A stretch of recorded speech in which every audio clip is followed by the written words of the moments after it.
Thank you very much, ladies and gentlemen, and good morning. This is indeed my very first meeting with the press, but I just wanted to say that my assumption that Secretary General of the ACP started yesterday, and naturally this coincides as well with the expiry of the Cotonou Partnership Agreement, which for many years, for the past 20 years, was the basis of the agreement between the ACP countries and the European Union. So we have now got into a new era of negotiations. I'm optimistic that the new negotiations will be concluded soon, providing for an overarching all ACP foundation level with 3 protocols covering Africa, the Caribbean, the Pacific regions, respectively. So I also think that at the beginning of a new decade, we live in an era of geopolitics with many challenges to multilateralism. Not only is it imperative to ensure that the post-Cotonou dispensation responds to the challenges and opportunities of a changing multipolar global context, but we also need an ACP group that is all fit for purpose and responds to the needs of the 79 member states. Through the adoption of the Nairobi Nguvu ya Pamoja Declaration, the ACP group took important decisions at the last summit of ACP heads of state and government in December 2019. At this 9th summit, ACP heads of state and government endorsed the amendment of the group's constitutive act, the 1975 Georgetown Agreement, which put in place modalities for a transformed ACP committed to multilateralism. Another important outcome of that summit was name change. That means from ACP Group of States to the Organization of the African, Caribbean, and Pacific States, OACPS. With a strong endorsement of ACP leaders on the future direction and the relevance of the ACP group, the focus of my tenure as Secretary General for the next 5 years will be to achieve the transformation of the group into a relevant, dynamic international organization and influential and engaging player on the international scene. Complementary to this fundamental shift will be the necessity to further strengthen the unity and solidarity of the ACP group through enhanced intra-ACP cooperation. The deepening and further strengthening of our long-standing partnership with the European Union is central to our international shift. Expanded ACP-EU cooperation on global issues and addressing the challenges affecting the ACP group and the EU in multilateral fora, including global governance, will guide our future partnership. In order to ensure the sustainable development of our countries, I intend to focus on the consolidation and deepening of the South-South, North-South, and triangular cooperation. These will also be key instruments in the ACP group's commitment to ensure the achievement of the 2030 Agenda for Sustainable Development and the realization of the Paris Agreement on climate change. Integral to sustainable development of ACP states is the active engagement of the private sector. The private sector remains one of the engines of economic development.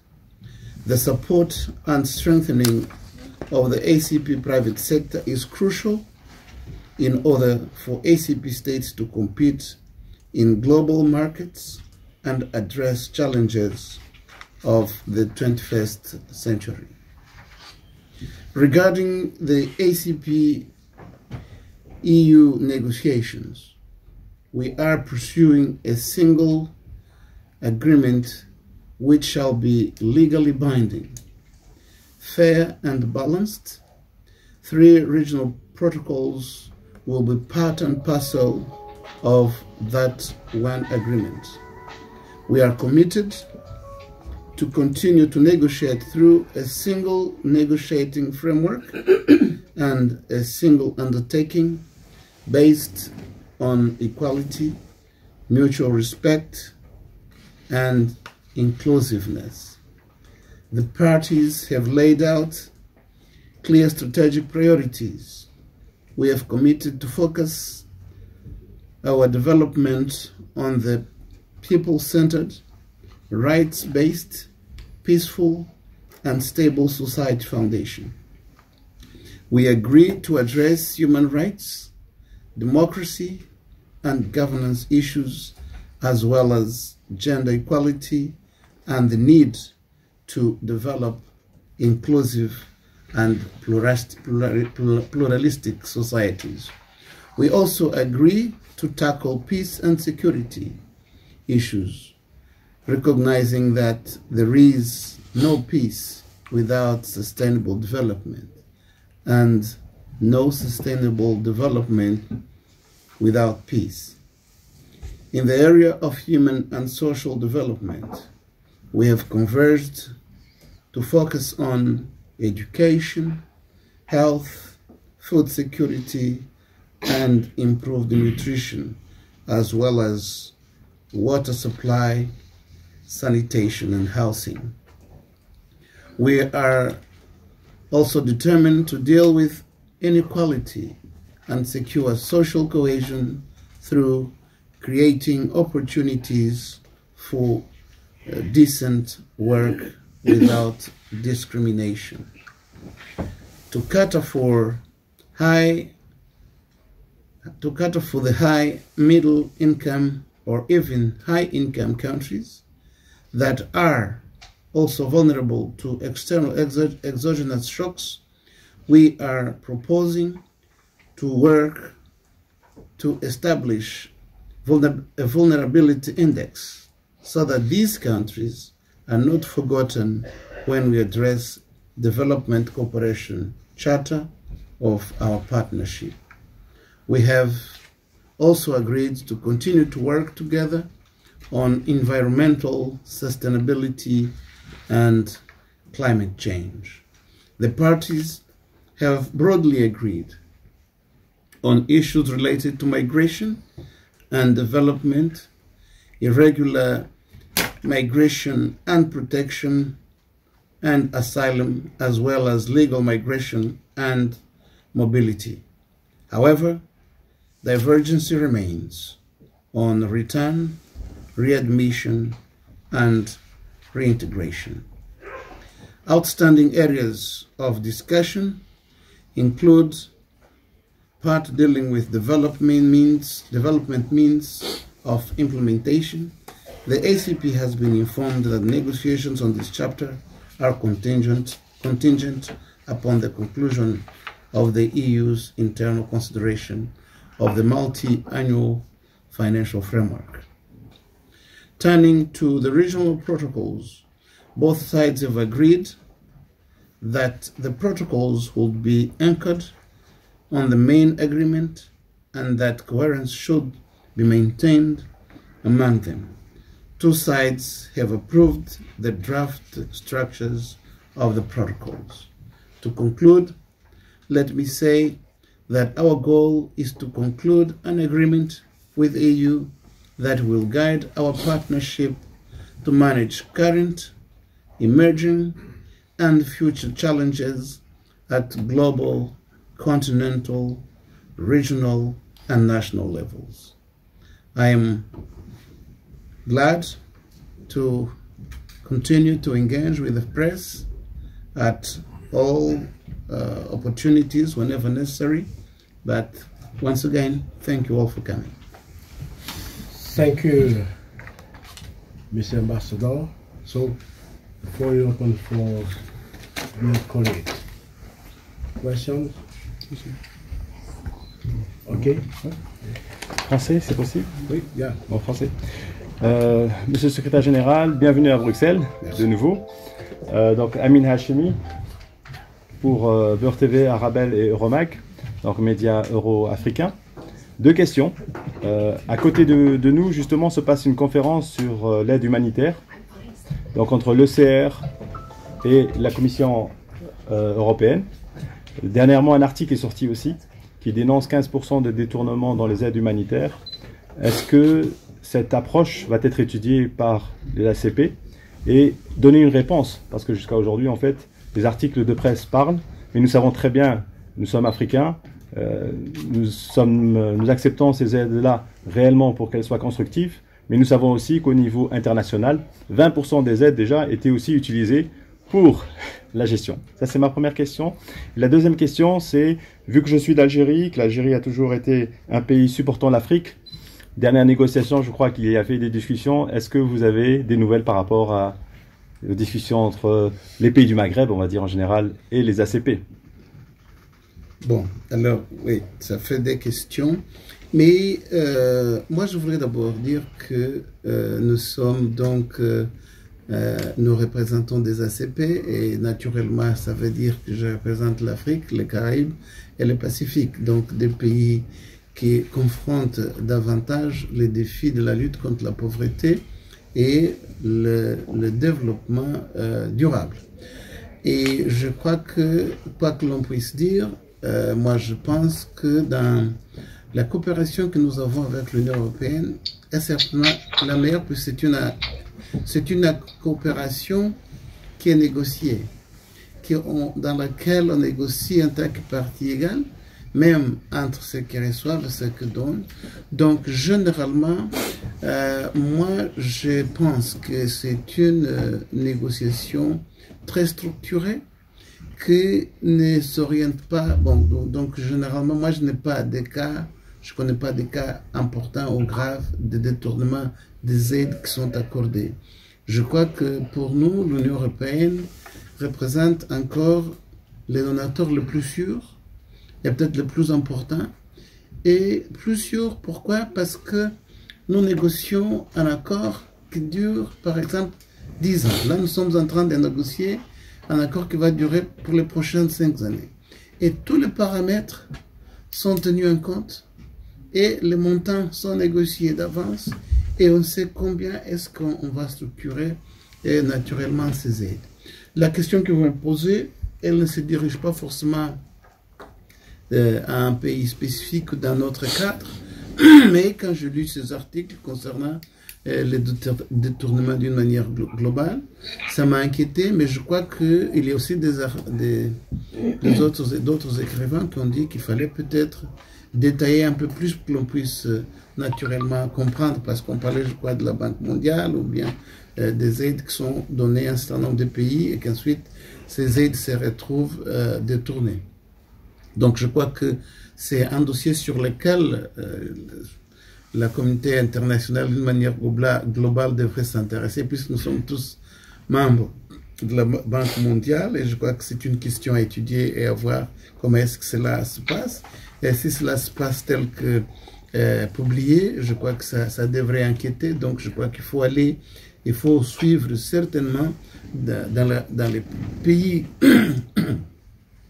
qui reçoivent des aides, être sûr que l'aide arrive vraiment aux projets ou aux populations qui sont destinataires. Je crois que c'est important. Donc je crois que ce qui est important ici, c'est qu'il faudrait qu'il y ait un mécanisme qui nous permette d'arriver jusqu'à là, d'une manière globale. Alors, sur la question du Maghreb, bon, je sais que l'ensemble des pays du Maghreb ont des accords spécifiques en ce qui concerne les relations avec l'Union européenne. C'est qu'effectivement, le continent africain se trouve un peu dispersé. Ici, dans le cadre des ACP, il y a 48 pays qui sont donc partis de ces accords, alors qu'il y a d'autres pays du Maghreb que chacun a naturellement son accord.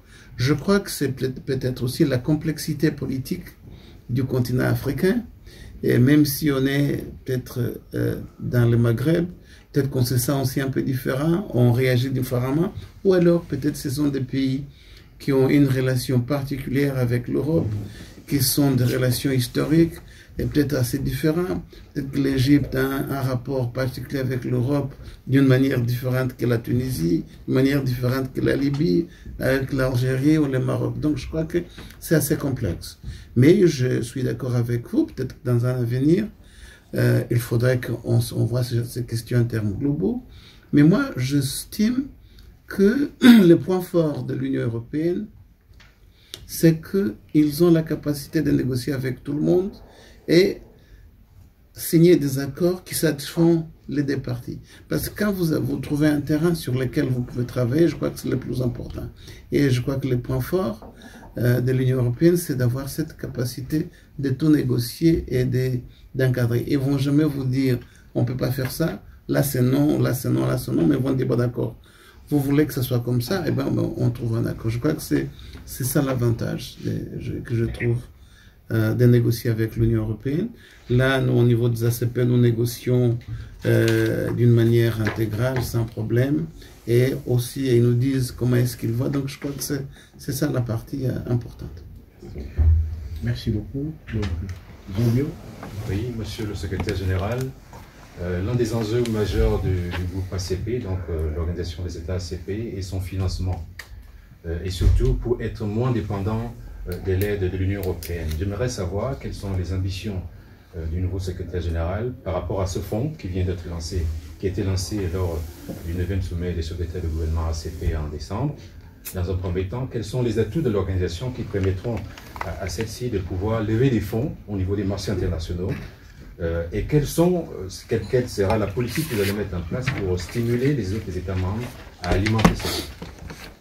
Oui, merci beaucoup. C'est une question importante.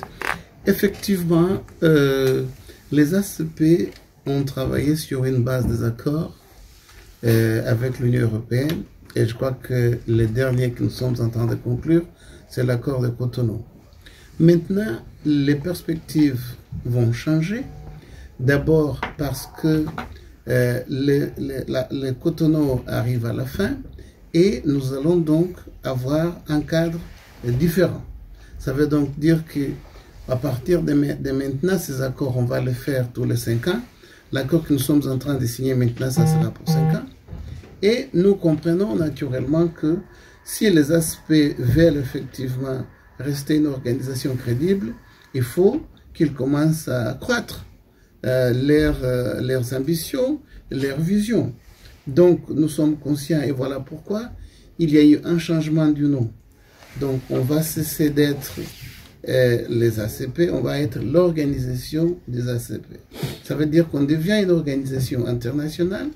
L'un des défis que j'ai, naturellement, c'est d'une part de voir que les États membres continuent à donner leur contribution budgétaire, mais nous allons aussi chercher des contributions alternatives. Ça veut donc dire qu'il y a d'autres partenaires.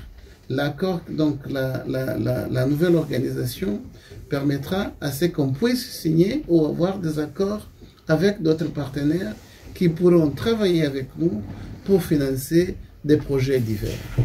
Mais à l'intérieur des ACP, nous y travaillons déjà depuis quelques temps. Nous avons créé donc ces fonds fiduciaires. Ça veut dire quoi? Ça veut donc dire que les États ACP vont pouvoir contribuer à ces fonds. Ces fonds vont grandir et ces fonds pourront avoir une dimension qui est d'investissement et on pourra également y prêter. Et je crois que aujourd'hui, lorsqu'on regarde la réponse positive que nous avons déjà obtenue dans un certain nombre de pays est important. Donc, ce qui veut donc dire qu'au cours de cette année, on aura davantage soit des contributions des États, des individus et des citoyens dans l'ensemble des ACP qui vont y contribuer, qui vont pouvoir faire croître ces fonds. Donc, ça, c'est aussi un moyen d'augmenter les possibilités. Donc, il ne faut pas perdre de vue que notre vision au niveau des ACP, c'est la lutte contre la pauvreté, le développement durable et surtout la question, nous avons créé maintenant un secrétariat pour la question de l'environnement et le changement climatique, parce que tout ceci sont des défis qui la plupart de nos États membres auxquels ils sont confrontés. Vous savez que les derniers hurricanes qu'il y a eu aux Bahamas, le Bahamas a perdu environ 20% de sa richesse. Donc, ce qui veut dire en 3-4 jours d'une situation comme celle-là, vous perdez une bonne partie de votre richesse, alors que vous étiez déjà considéré comme un pays de revenus moyens. Donc, le défi que nous avons aujourd'hui, c'est ce que nous disons, c'est qu'effectivement, nous avons une coopération pendant 45 ans avec l'Union européenne, qui a été extrêmement importante pour la plupart de nos pays, mais on peut faire plus. Donc, voilà pourquoi on change à la fois les caractères de la coopération, mais aussi les noms. Et donc, tout ceci pour nous donner la possibilité d'aller davantage chercher des ressources nécessaires pour les ACP. Donc, pour cela, nous avons redéfini toute une stratégie, augmenter la visibilité, il faut augmenter l'organisation, il faut donc qu'on se détache d'une manière différente à partir de cette année, surtout à partir de mon mandat. Question? Yes. Okay. Secretary, thank you very much. My name is Anas Sagaga. I represent the ACP Press Club Federation. You did say that you want to promote things like democracy, human rights, and peace and security. We hope you appreciate the role that media have to play in promoting those values. And to that end, my board this morning asked me to put to you a simple request. We are organizing a congress which will take place somewhere in Africa in October, where we will be discussing these values and also exchanging our experiences. So they want me to ask you if you would commit to supporting that congress, and if possible, we know you're busy, if you could also attend to discuss with journalists from ACP membership on these particular issues concerning their countries. Oh, very well. I think that is a very good initiative. We will be more than glad to work with you, to support you as much as we can. And if my agenda allows, I'll be more than glad to be present or to be where it will take place. I think that what's important at this stage is for you to establish a calendar, tell us when, where, and then we see. If it coincides with other concerns, that somebody from the ACP will certainly be there. I just wanted to say that we want to be very active as far as international activities are concerned. I will have 5 assistant generals, secretary generals, so which means that even if it's not me who is there, somebody of the structure of the high-level member of the ACP will be there to represent us. So we will work with you. I think that it's also important that you send us a letter and you tell us exactly what is that you expect from us so that we can work on that. If we have what you need, we will certainly be more than glad to work with you. Thank you very much. You're welcome. Question? Okay. Bonjour, monsieur l'ambassadeur. Voilà, il y a normalement, en fait, le rédacteur en chef du magazine Africa devait être là. Il est de Paris. Et bon, techniquement, c'est inhabituel. Je suis désolée, j'ai essayé de faire au mieux. Il est en fait présent en direct. Et donc, il voudrait vous poser des questions. Je ne sais pas comment ça pourrait se passer. Bonjour. Voilà. Ravi en tout cas de pouvoir intervenir. Moi je dirige à Paris New African et African Business. préoccupation, c'est vraiment le continent africain. Nous traitons l'approche africaine en deux langues, en français et en anglais. Je voudrais savoir si aujourd'hui la Commission a manifesté son désir avec la nouvelle commissaire de changer de paradigme. Est-ce qu'il va aujourd'hui changer pour l'Afrique et surtout vous avez assuré plus de cohérence dans le découpage des zones pour faciliter les négociations et l'approche en termes de cohérence des régions. Mais aujourd'hui, les négociations traînent un peu. La temporalité qui est prévue et imposée, c'est de terminer d'ici la fin de l'année. Comment aujourd'hui, cette négociation, quelle est la marge de manœuvre des États africains pour pouvoir mieux négocier leurs intérêts? Parce que, comme on voit les échelons, c'est négocié au niveau des ambassadeurs accrédités à Bruxelles, et puis il y a des échelons qui semblent compliquer le cheminement, en tout cas en termes comment dire, désir des Africains pour mieux traduire leurs préoccupations et intégrer leurs demandes dans un système plus évolutif, parce que c'est un système, je sais que les négociations sont complexes, mais pour modifier éventuellement les textes, j'ai des amis qui... Je vous demanderai d'être à court. Comment voyez-vous cette question? Merci beaucoup. Je crois qu'on parle des accords de partenariat économique, si j'ai bien compris, parce que le son n'était pas très bon. Oui. Ok, merci.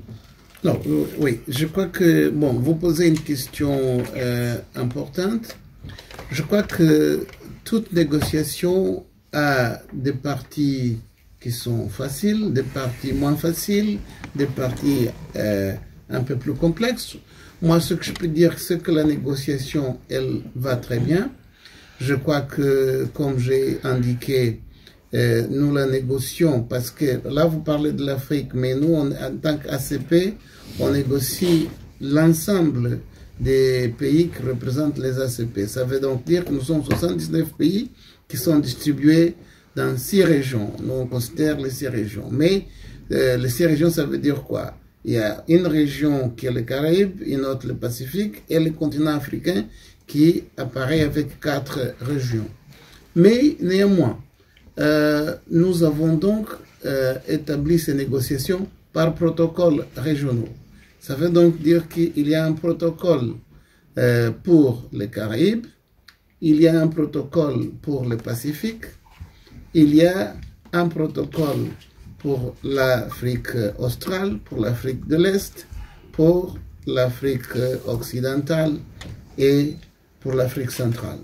Et tout ceci, tous ces protocoles fait partie dans tout d'une négociation sur les protocoles à la fois africains, caribéens et pacifiques. Donc je crois que la conception en soi, elle a été bien encadrée et ceci n'est pas la même chose quand on parle de partenariat qui est en cours aussi entre l'Union européenne et l'Afrique, mais complémentaire. Donc il n'y a pas de divergence. Alors donc, dans l'ensemble des protocoles, les questions qui sont incluses, ce sont les questions qui concernent effectivement les États membres, donc dans ce cas des ACP, ou alors, lorsque vous prenez l'Afrique, des États africains. Donc il y a un protocole intégral qui couvre les intérêts des pays membres. Et toutes les questions sont traitées à ce niveau-là. Donc, même le financement sera fait également par rapport à l'ensemble des protocoles qui sont négociés. Donc, les négociations normalement prennent un peu de temps. Ceci a commencé déjà, les négociations ont commencé depuis l'année dernière, mais nous sommes sur la phase finale et nous espérons qu'en principe, ces accords devraient s'achever vers le milieu du mois d'avril Et ensuite, on pense qu'avant la fin de cette année, on aura la signature définitive de l'accord tel que prévu. Donc je crois que, à part les questions que j'ai indiquées qui posent encore quelques problèmes, je crois que sur l'essentiel, les négociations vont bien. Merci. Merci.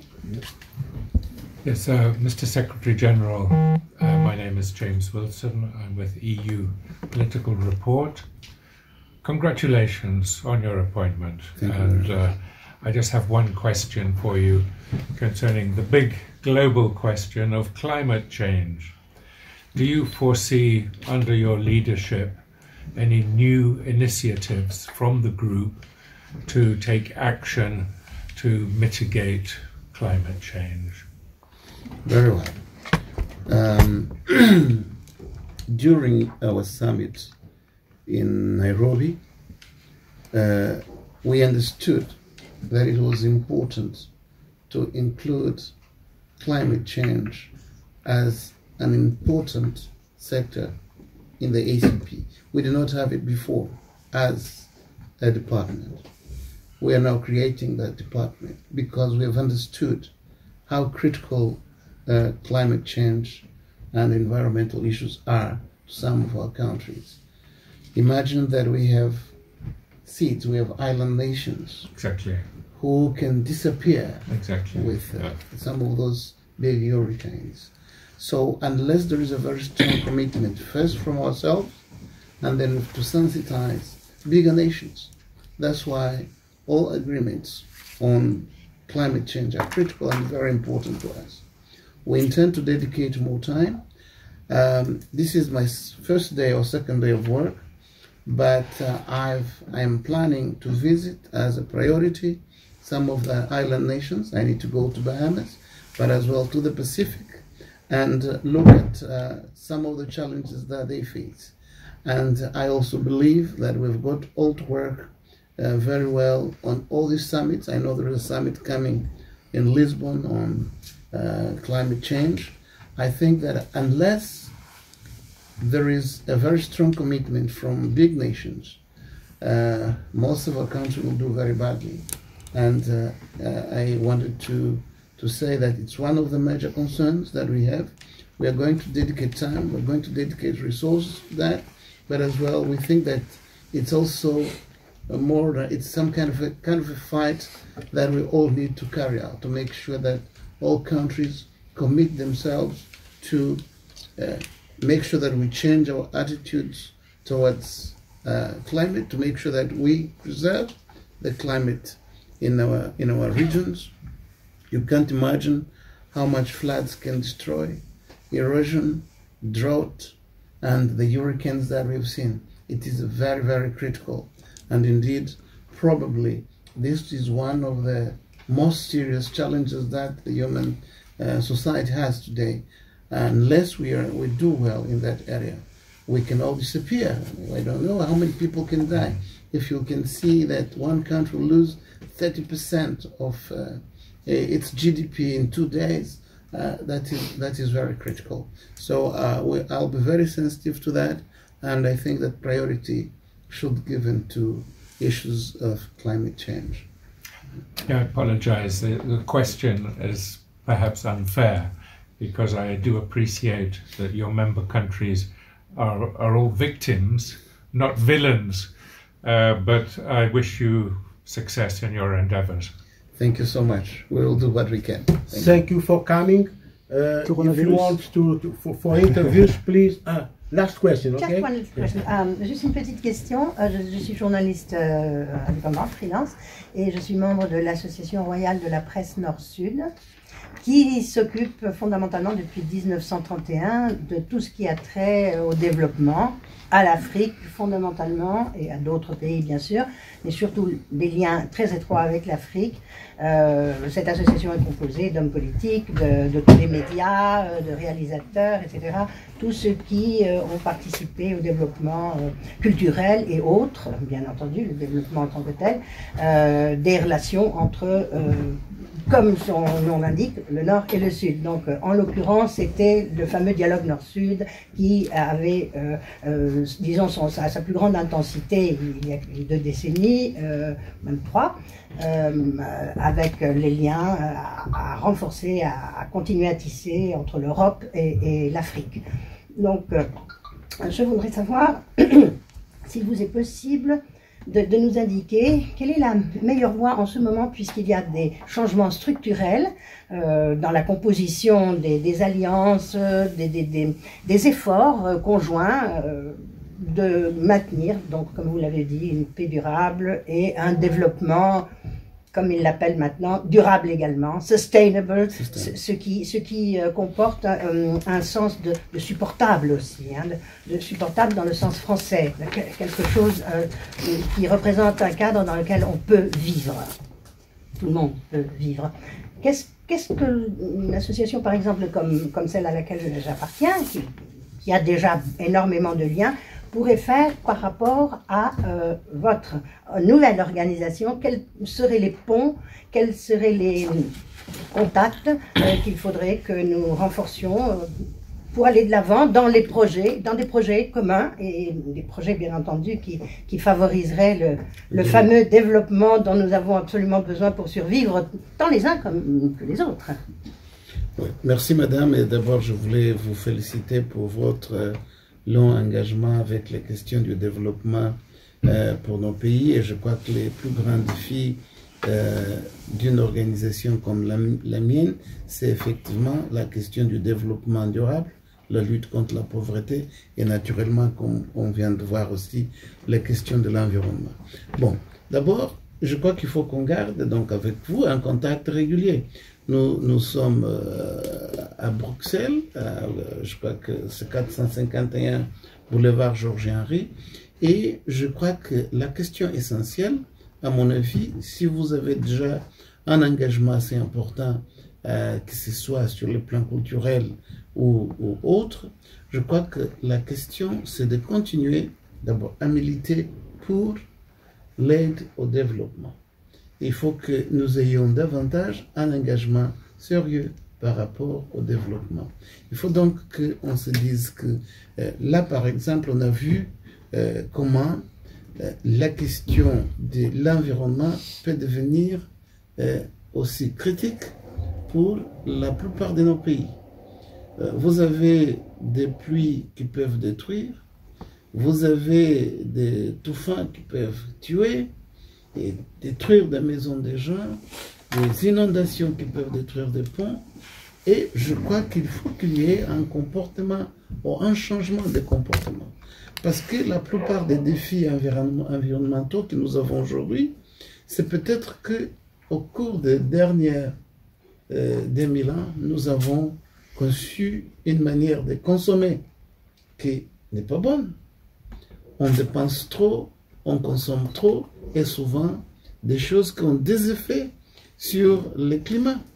Parce que si on regarde la couche de l'ozone, c'est nous qui l'avons détruite par l'excès de ce que nous produisons vers l'atmosphère. Alors, on se rend compte que les conséquences de tout cela pour des populations qui sont déjà souvent privées d'un certain nombre de choses, c'est assez grave. Et donc, je pense qu'il faut qu'il y ait un engagement plus grand, plus sérieux, et je crois que dans le Green Deal que l'Union européenne est en train d'appliquer, je crois qu'on peut comprendre que l'Union européenne est le pays qui est le plus avancé en ce moment dans la prise de conscience sur les problèmes de l'environnement. Quand vous trouvez par exemple des pays qui sont un peu plus grands, qui se disent non, nous on n'est pas le plus grand pollueur, on n'est pas engagé par rapport à ceci, parce que toute attitude de notre comportement, si on va dans le sens d'atténuer un certain nombre de choses, ça peut améliorer le développement. Donc je crois que l'aide au développement aujourd'hui peut se faire de plusieurs manières. Soit vous donner directement aux populations qui sont démunies, soit vous avez des articles qui contribuent à un changement de mentalité d'une manière générale. Mais moi, je suis ouvert à ce que vous puissiez, par exemple, nous rendre visite et comprendre qu'est-ce que c'est que nous on fait. Mais dans l'analyse que j'ai faite jusqu'ici, l'Union européenne me semble être le pays qui a le plus donné de l'aide directe au développement, même que ce soit par d'autres organisations telles que le PNUD et nous au niveau des ACP. Maintenant, il va falloir effectivement, puisqu'il y a toute cette bonne volonté, l'on puisse continuer à travailler pour que l'on puisse effectivement avoir un monde meilleur. En fait, c'est ce qu'on recherche aujourd'hui. On veut développer, mais on devait développer comment?